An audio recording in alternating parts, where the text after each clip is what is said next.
예, 11월 6일 아침입니다. 요즘 문재인 정부의 장관이나 국회의원들의 말을 듣고 있으면 집단으로 무슨 막말 합창대회를 하고 있나 하는 느낌을 받습니다.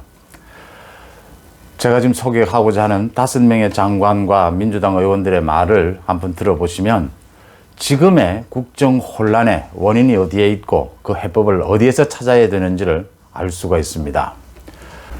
먼저 청와대 노영민 비서실장 국회 국정감사장에서 지난 8월 15일 광화문 집회 참가자들에 대해서 살인자라고 했습니다. 코로나 방역에 방해가 됐고 그 집회 때문에 코로나 방역 사망자가 일부 있었고 또 그 감염자가 있었다 하더라도 그 자기 국민들에 대해서 살인자라는 말을 썼습니다. 운영위원장, 김태년 운영위원장이 제지를 하는데도 굳이 고함을 지르면서 살인자라고 2번 이야기를 했습니다. 내 편이 아니고 다른 편은 살인자라는, 이 살인자라는 말을 어떻게 비서실장이 쓸 수 있을까요? 사람의 말은 자기가 만나는 사람들, 생각을 공유하는 사람들과 그 언어를 공유하게 되죠. 언어도. 대통령 비서실장은 대통령과 가장 자주 만나는 사람입니다. 미국 대통령 선거 바이든이 이제 승리가 거의 굳어져 가는데 트럼프가 조금 전에 이 선거에 불복하겠다라고 했죠. 트럼프 대통령이 가장 잘못하는 것 중에 하나는 미국을 둘로 갈라놓고 있다는 겁니다. 갈라놓았고 지금도 갈라놓고 있다. 또 선거를 불복하게 되면 이제 재판으로 가겠지만 이 지지자들은 둘로 갈라지는 거죠. 국민을 둘로 갈라서 자신들의 이익을 취하는 방법, 자신의 정치적 이익을 취하는 방법.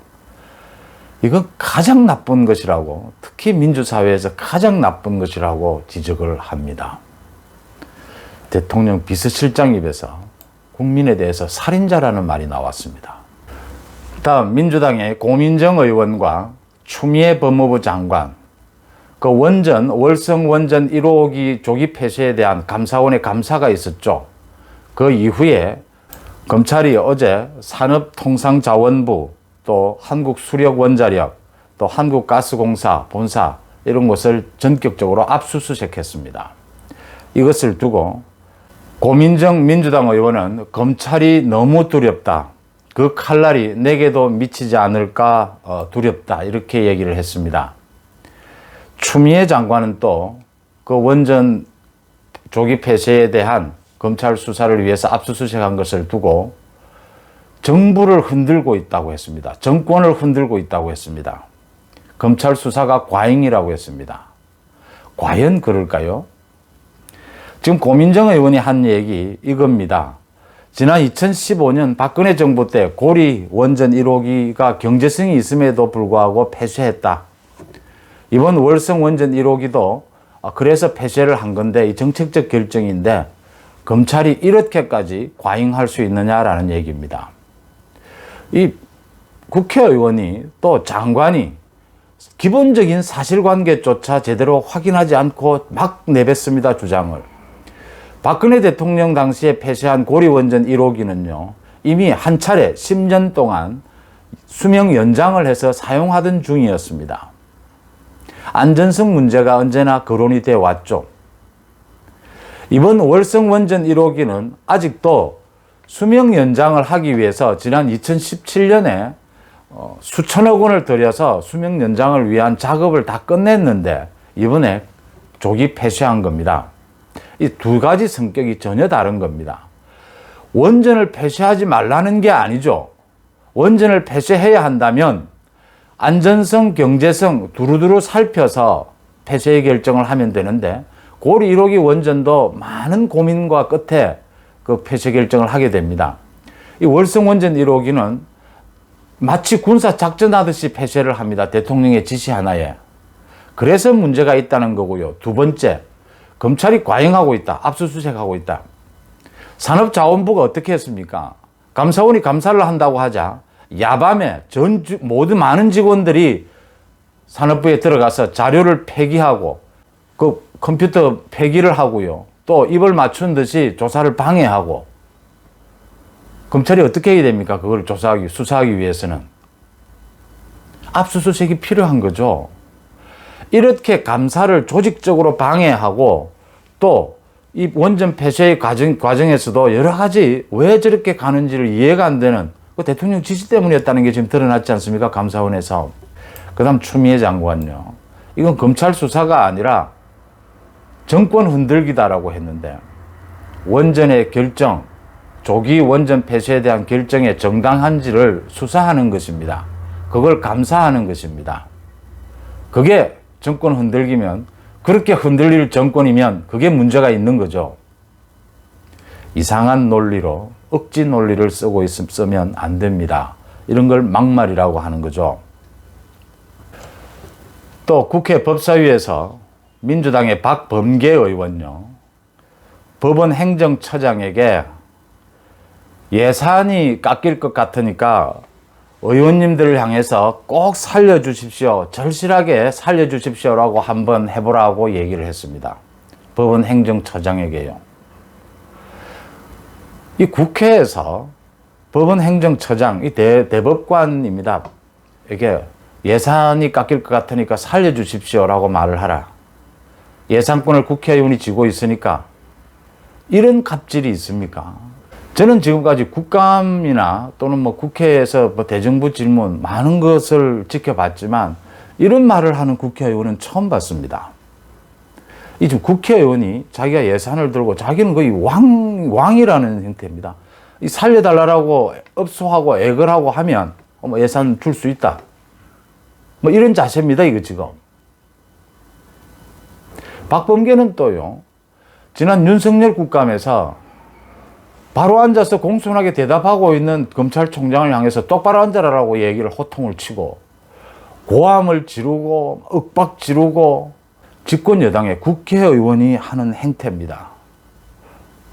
자기들에게 싹싹 빌어라. 그러면 뭐 예산 줄 수도 있고 안 줄 수도 있고 뭐.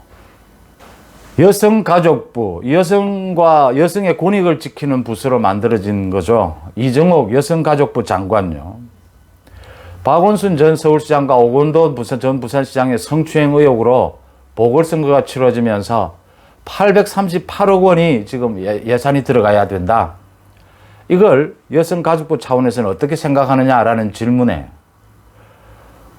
돈이 좀 들긴 하지만 내년 보궐선거 때 전 국민들에 대한 성인지 감수성을 교육하는 그런 기회가 될 것 같다 이랬습니다. 박원순 오거돈 성추행 의혹으로 생긴 이 보궐선거가 800억 원이 들어도 성인지 감수성을 교육하는 기회니까 그래도 좀 위안이 되지 않느냐 이 얘기입니다. 당장 박원순 오거돈의 그 성피해 여성들이 이정옥 장관에게 그럼 그게 성인지 감수성 교육하는 곳이면 우리는 그러면 성인지 감수성 교육하는 교재냐? 우린 교육 자료냐 했습니다. 3차 피해다, 3차 가해다 얘기가 나왔습니다. 이게 지금 문재인 정부의 장관의 인식 상태입니다. 장관의 판단 능력입니다. 언어 구사 능력입니다. 지금 생각이 다른 부서도 아닙니다. 여성가족부입니다.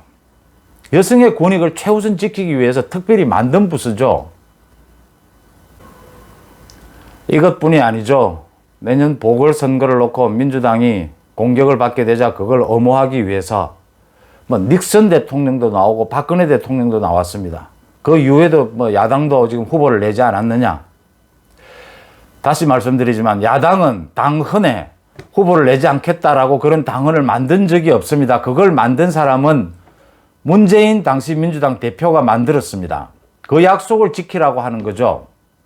막 아무 말이나 갖다 댄다고 말이 되는 게 아닙니다. 궁지에 더 몰리자 한다는 소리가 우리가 뭐 후보 낼 줄 국민들이 다 알고 있었지 않느냐. 우리가 이런 놈들이니까 어차피 우리 말 뒤집을 놈들이니까 국민들이 다 알고 있는데 뭐 새삼스럽게 비판하느냐. 그게 집권 여당이 할 태도입니까? 다시 말씀드립니다. 지금 국정 혼란의 원인이 어디에 있는지 방금 들으셨던 이런 말들에서 느낄 수가 있습니다. 말은 생각의 표현이죠. 국정의 운행과 정치의 진행은 말로써 하게 되는 겁니다. 예, 국민들이 알고 있습니다. 말 뒤집을 거라는 것, 뭐 거짓말, 예사로 한다는 것, 네 편 내 편 가른다는 것 알고 있습니다. 위선, 불공정 다 알고 있습니다. 이제 알고 있으니까 비판하지 않을 테니까 저번 시간에도 말씀드렸다시피 권력을 내려놓으면 됩니다. 시골에 가서 농사를 짓는데 콩 심겠다고 했다가 팥을 심었다고 누가 탓하지 않습니다. 팥 심으세요. 콩을 심든지 알아서 하시고 권력을 내려놓으세요. 아니면 이런 말들을, 이런 막말을 짓거리는 장관, 국회의원 내칩십시오. 그래야 국정이 정상화된다고 봅니다. 고맙습니다.